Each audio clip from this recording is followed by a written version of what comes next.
Nosotros vamos a empezar nuestra clase de hoy partiendo de lo básico del derecho constitucional. Lo básico del derecho constitucional es, a veces nosotros decimos, hey, el derecho de petición. El derecho de petición sí es tan sencillo. El derecho de petición, no, eso lo hace cualquiera. Pues sí, la verdad sí. El derecho de petición es una instancia constitucional creada por el legislador precisamente para que nosotros tengamos, y creada por el constituyente precisamente para que nosotros tengamos una garantía de la misma constitución. Pero más allá de eso, nosotros tenemos que hacer una cantidad de precisiones importantes sobre el derecho de petición. Ojo, el derecho de petición para nosotros como individuos, incluso como profesionales, tenemos que partir de una premisa básica, tenemos que partir de un insumo fundamental y que no podemos ignorarlo. El derecho de petición es un derecho de doble alcance. Ah, ¿cómo así, profe? ¿Eso, derecho de doble alcance? Sí, y ojo, porque como estamos hablando de instrumentos constitucionales, es importante que nosotros cuando vayamos a hacer un derecho de petición entendamos en realidad cuál es la verdadera filosofía. El derecho de petición es de doble alcance por dos consideraciones claves. La primera es porque es un derecho humano, es un derecho humano fundamental. Y esto tiene otra repercusión. Esto tiene otra repercusión. Y es un derecho humano fundamental, no solo porque lo es como sustrato fundamental del sistema democrático, sino porque hace parte del acápite de los derechos fundamentales establecidos en la Carta Política.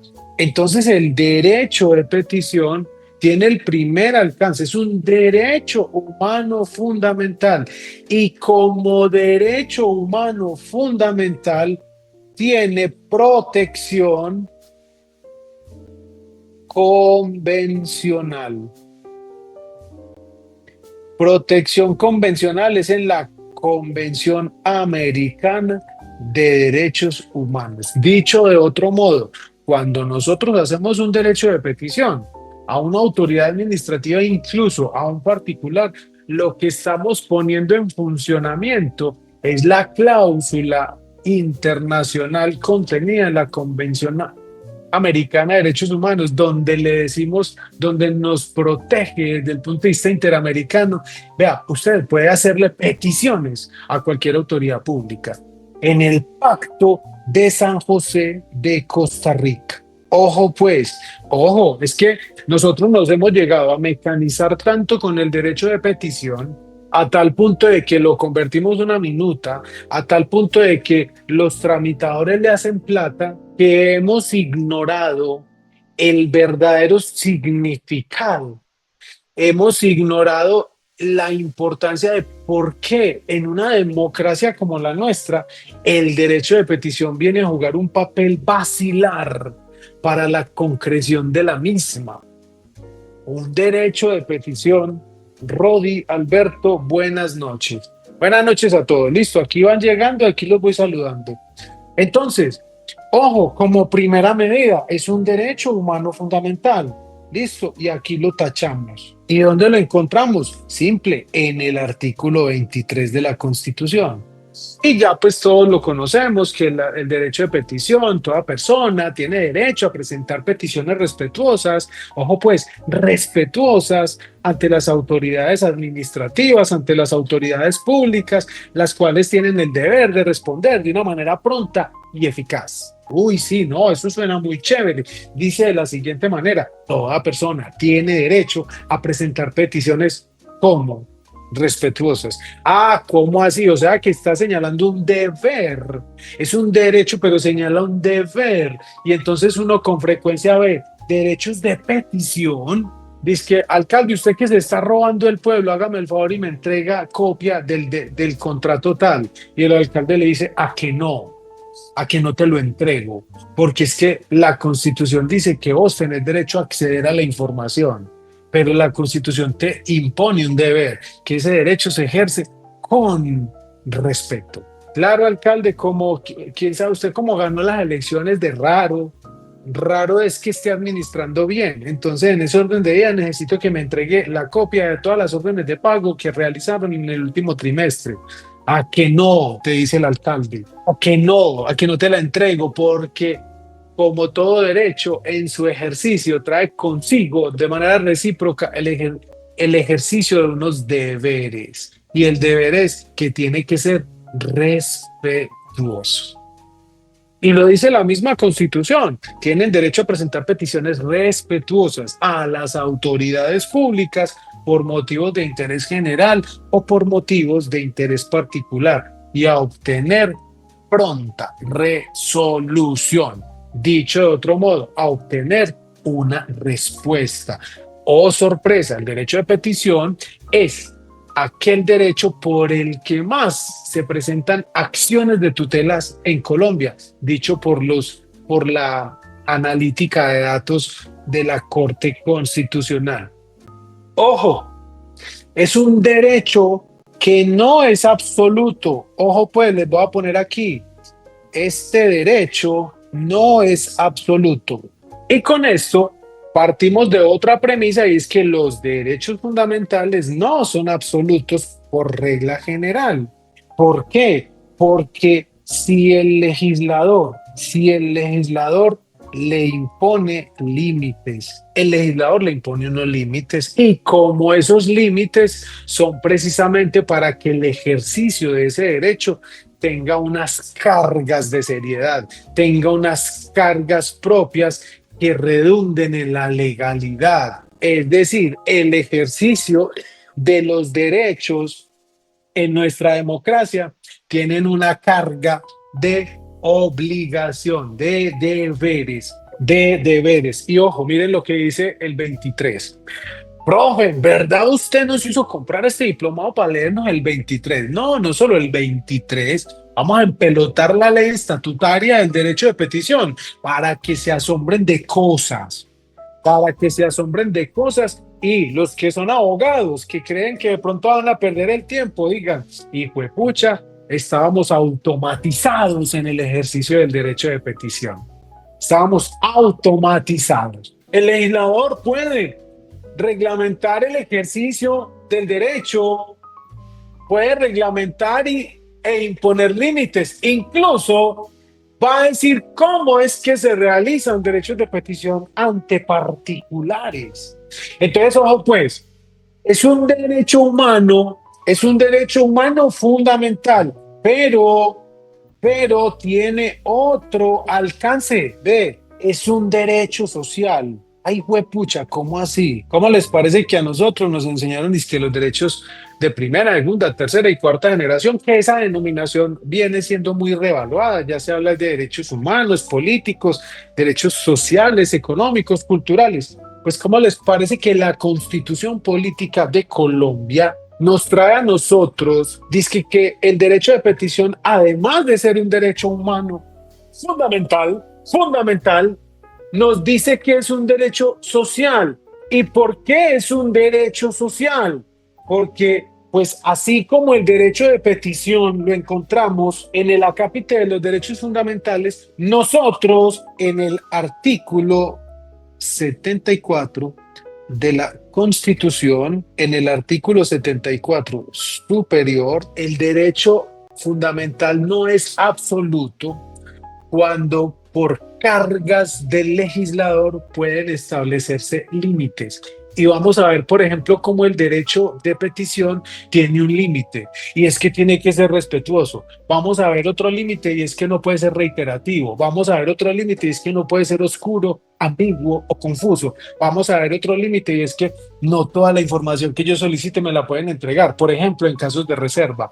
¿Eso quién lo establece? El legislador. Eso hace que el derecho humano fundamental pues no sea absoluto, así como por ejemplo la libertad. La libertad es un derecho humano absoluto. Pues la respuesta es no, en la medida en que el legislador le puede imponer restricciones al ejercicio de la libertad. La pregunta es, ¿el derecho a la vida es un derecho absoluto? Pues hasta hace poco se creía, pero cuando la Corte me dice que en casos de aborto y crea unas reglas y unas subreglas, y me dice que incluso por temas de eutanasia, que morir dignamente es otra manifestación del ejercicio del derecho a la vida digna, me está diciendo entonces que hay derechos que no son absolutos, aunque sean humanos fundamentales. Ahora bien, profe, es que entonces si uno se va a eso, todos los derechos son absolutos. Hay un derecho que sí, no, ningún derecho es absoluto. Pues hay un derecho que sí lo es, y es en el que se funda esta democracia, y es el derecho a la dignidad humana. Ese sí no tiene ningún tipo de restricción, porque el único filtro por el que deben pasar todas las consideraciones constitucionales es en el de la dignidad humana, y solo pueden pasar por ese tamiz. Si algo se agota, si algo choca con ese principio, incluso el legislador limita el ejercicio de ese derecho, esa ley, esa carga legal establecida por el legislador va a adolecer, va a adolecer de inconstitucional. Porque, ¿qué dice el artículo primero de la Carta Política? Óigase bien. Ojo pues, que a mí me gusta mucho hablar mucho de los principios porque se nos olvida. Y cuando nos olvidan los principios, nos volvemos abogados autómatas, nos volvemos ciudadanos mecánicos. Y el mecánico sabe cuál es el tornillo que tiene que usar, cuántas vueltas, cuántas roscas y con qué fuerza. La Constitución no es así. Artículo primero. Colombia es un Estado social de derecho organizado en forma de república unitaria, descentralizado, con autonomía de sus entidades territoriales, democrática, participativa y pluralista. Hasta ahí muy bien. Hasta ahí muy bien. Fundado en el respeto por la dignidad humana. Está en el primero. Y ese artículo primero está sometido a reserva constitucional. Ese artículo primero, si queremos modificarlo, tendremos que convocar a una Asamblea Nacional Constituyente. Si ese artículo queremos hacerle alguna enmienda, tenemos que volver a empezar nuestro sistema democrático. Pues ahí está el principio sobre el cual gira todo nuestro sistema jurídico, y es el de la dignidad humana. Ahora bien, ¿por qué decimos que el derecho de petición es un derecho que tiene un doble alcance, y que ese doble alcance es que es de orden social, es un derecho social? Porque ¿cómo les parece que el constituyente de 1991 me dijo a mí, ojo, ustedes como ciudadanos tienen derecho al acceso de documentos públicos, acceso de documentos públicos? Ojo, y me dice, salvo reserva de ley. Ah, ¿cómo así? ¿Si vieron por qué no es absoluto? Ah, ¿cómo así? De entrada me dice entonces, ojo, derecho humano fundamental y derecho social. Ah, ¿cómo así? El derecho a acceder a la información pública ya no es solo un derecho humano, sino que es un derecho social. ¿Y por qué? ¿Y por qué el derecho de petición de acceso a información y a documentos públicos es un derecho social? Porque la sociedad tiene derecho a conocer cómo está funcionando el Estado, el Estado. ¿Y esto de dónde viene? Del artículo 40. El artículo 40 superior, miren lo que me dice. Ojo, muchachos, Ojo con esto, abogados, colegas queridos, miren lo que dice el 40. El 40 me está diciendo lo siguiente: todo ciudadano tiene derecho a participar en la conformación, ejercicio y control del poder político. Participar en el control del poder político. Dicho de otro modo, el ejercicio del derecho de petición es un derecho que tiene una tercera vía y es un derecho político. Y por consiguiente ya no solo tiene protección por virtud de la Convención Americana de Derechos Humanos, Convención Americana de Derechos Humanos, sino también del Pacto de Derechos Políticos y Sociales que se tiene para garantizar el ejercicio de la participación política. Es verdad, el derecho de petición, mis apreciados contertulios, lo que está llevando es a que entendamos y que reconozcamos que no es solamente para pedir historias clínicas, que no es solamente para usarlo en materia de tránsito o para usarlo en materia de la comisaría de familia o la inspección de policía. Tiene este fundamento constitucional. No vayan a pensar que estoy tomando ron, pues estoy tomando café. Listo, café frío. Entonces el artículo 40 a mí me está diciendo Pacto de Derechos Políticos del Ciudadano. Listo, Pacto de Derechos Políticos y del Ciudadano. Ojo pues, me dice ahí la compañerita Laura Buitrago. Pacto de Derechos Sociales, Derechos Políticos. Listo. Entonces, nosotros, como derechos políticos, como derecho fundamental, el derecho de petición no se agota solo en una carta. El derecho de petición, además de esta doble vía, nosotros vamos a entender que tiene dos. El derecho de petición es una garantía del sistema, del principio democrático. ¿Cómo así, profe? Claro. ¿Por qué? Porque el derecho de petición me materializa a mí un principio, es el principio de la participación. Ah, ¿cómo así? Y nos volvemos nuevamente para el primero, que es garantía, que está sometido a reserva constitucional. ¿Cómo así? Fundado en el respeto. Dice, Colombia es un Estado social de derecho, todas las cosas bonitas con autonomía de las entidades territoriales, democrático y participativo.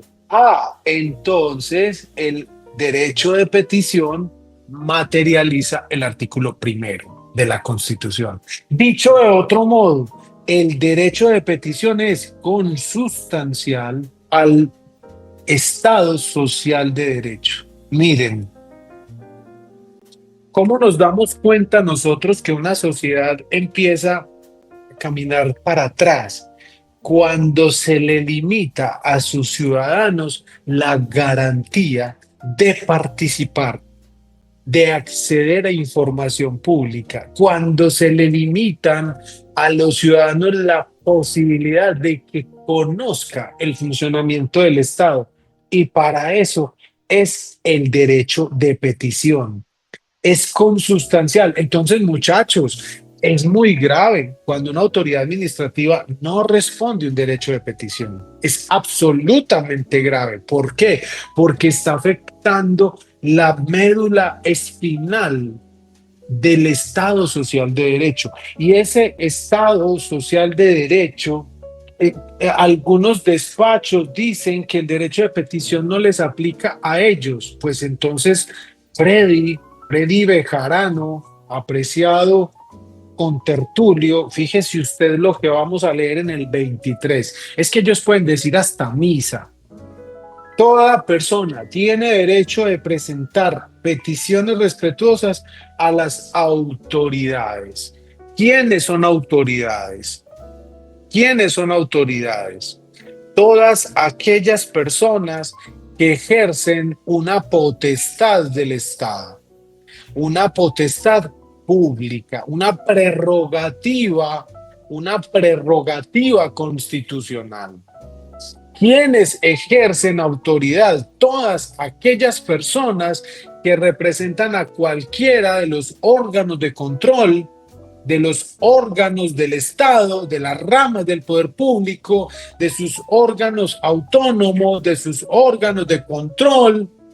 Todos son autoridades. ¿Por qué? Porque están ejerciendo potestades públicas. Entonces, el juez es una autoridad pública. Entonces, volvamos al artículo 23. Toda persona tiene derecho a presentar peticiones respetuosas a las autoridades. Si ahí cabe el juez, pues al juez se le pueden hacer derechos de petición.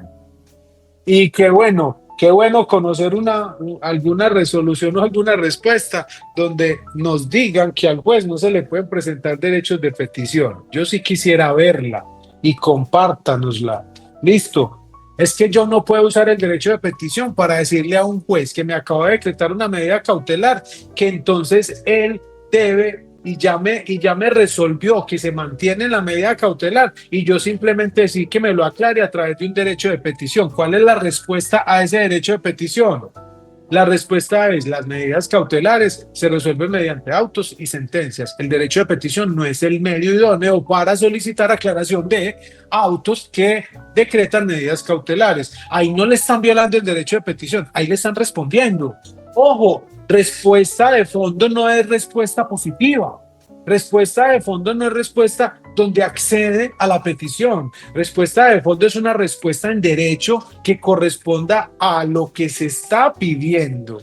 ¿Listo? Entonces, claro, por ejemplo, esta semana me decía un muchacho que está inmerso en un proceso disciplinario en la Procuraduría, que a él no le dieron traslado de alegatos para los precalificatorios y resulta que le dieron fue traslado para el del pliego de cargos. Entonces me decía: profe, ¿usted entonces qué sugiere? ¿Será que hago un derecho de petición para que me den traslado de los alegatos precalificatorios? Y yo le dije: el derecho de petición no es el instrumento que procede en ese procedimiento, porque para eso están las nulidades. Para eso están las nulidades. Y usted espera presentar el derecho de petición, los términos son perentorios y preclusivos. Entonces le van a responder, sí, le responden por allá el día 15 y le van a decir que el derecho de petición no es el medio idóneo para el proceso disciplinario, porque el proceso disciplinario, de acuerdo a la ley 1952, tiene un rito, tiene un procedimiento, tiene unas reglas, tiene una norma imperativa que garantiza y materializa el debido proceso. Entonces, ojo pues, apreciados compañeros, no quiere decir que porque no les guste que les presenten derechos de petición, no quiere decir que porque responden de mala gana o de mala manera, que es que siempre están obligados a responder lo que usted está solicitando en manera positiva o negativa. Que no le dé el derecho a este y lo acaba de hacer discutiendo una sentencia en la que usted ni siquiera fue parte. Pues ¿qué quiere que le respondan, amiguito? Venga, papito, en términos coloquiales, deje de ser metidito, que a usted no le importa, usted no tiene velas en este entierro. ¿Cómo se lo dice la Corte de manera elegante? El derecho de petición no es un instrumento idóneo para acceder a proveídos jurisdiccionales donde solo tienen un contenido interpartes. Por tanto, no se accede a su petición. El derecho de petición no es el medio idóneo. A esta información solo podrán acceder las partes y o la comunidad por motivos de interés general cuando la sentencia esté debidamente ejecutoriada. Ahí le dijeron en términos jurídicos, en términos cultos: deje de ser metido, usted no tiene velas en este entierro. Listo, le acabaron de decir. Ojo, es que el uso del derecho de petición sí es necesario conocerlo, pero hay procesos donde no. Entonces a usted va a pedir por allá violaciones al derecho, al debido proceso, y le van a decir: es que usted nunca impulsó el proceso, porque el derecho de petición no es un instrumento de impulso de un proceso judicial. ¿Listo? Se llaman peticiones de parte, de parte. Y el derecho de petición dice cualquier ciudadano. Y en un proceso judicial, no cualquier ciudadano puede participar. No cualquier persona puede participar, solo la parte. Por eso el derecho de petición en el proceso judicial no se usa. ¿Por qué? Porque el derecho de petición lo puede hacer cualquier persona y en el proceso judicial no puede actuar cualquier persona, solo la parte que fue acreditada. Si ven por qué la importancia que no es solamente lingüística, es un asunto eminentemente sustantivo. Y conocer el derecho, conocer el lenguaje nos permite a nosotros hacer empleo apropiado de los instrumentos. Una petición al interior de un proceso judicial no es un derecho de petición, aunque se llame petición. Es una petición de parte y difiere totalmente del derecho de petición, porque la petición de parte no garantiza el derecho de petición propiamente dicho, no garantiza el principio de participación. El derecho, la petición de parte garantiza es el derecho al acceso a la justicia pronta y eficaz, al principio de transparencia en la actividad judicial, al principio de publicidad de la actuación judicial.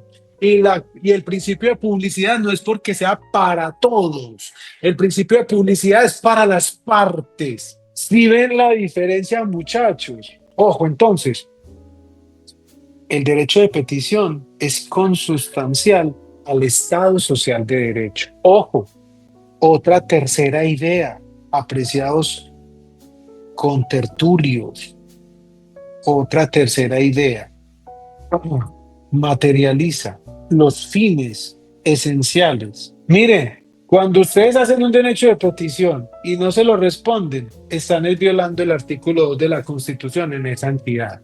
Porque miren lo que dice el artículo 2. Este artículo 2 es una maravilla. Alguna vez tuve la oportunidad de ser concejal en un municipio. ¿Cómo les parece?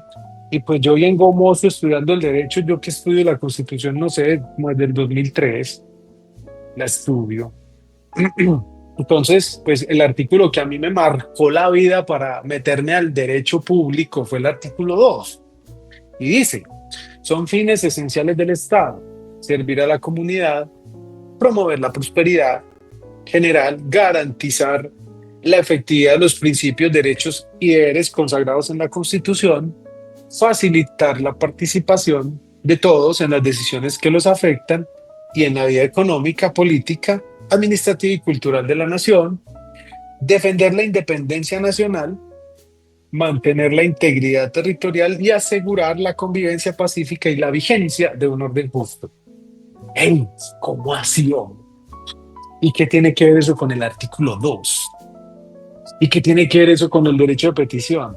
Que cuando a usted le garantizan una respuesta, a usted le están garantizando la vigencia de un orden justo. Porque si en un Estado democrático las autoridades se dan el lujo de no contestarle a los ciudadanos que presentan peticiones de acuerdo al 23 y al 74 de la Constitución, ese orden jurídico empieza a ser injusto y se quiebra el artículo 2. Y el artículo 2 es la meta de llegada de las aspiraciones constitucionales. Ojo pues entonces con esto, muchachos, no le respondieron el derecho de petición, no se garantizó el artículo 2 porque no le permitieron a usted conocer la concreción de los fines esenciales del Estado. ¿Cómo la ven? Y una consideración adicional, el derecho de petición es clave para la estructura, es clave para el funcionamiento del Estado, por una razón simple, categórica y fundamental. Da lugar al inicio de las actuaciones administrativas. ¿Y esto qué dice el artículo 4 de la Ley 1437 de 2011? me dice que las peticiones se pueden hacer en interés general o en interés particular. Ahí tenemos. Entonces, el derecho de petición tiene estos cuatro matices constitucionales. Ojo, vuelvo entonces a enlistarlos para que pasemos al otro tema. Entonces, primero, es un derecho de doble alcance.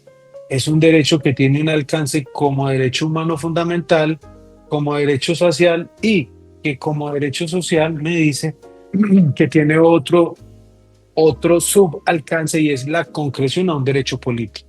Me dice que es la garantía del principio democrático en la medida que el derecho de petición se funda en la participación. Y me dice que es consustancial al Estado social de derecho. Esto es un tubo y este tubo por dentro tiene todo su líquido fundamental. Ese líquido fundamental es lo que llamamos consustancial a este mecanismo. Ese líquido es lo que viene a ser el derecho de petición para la Constitución.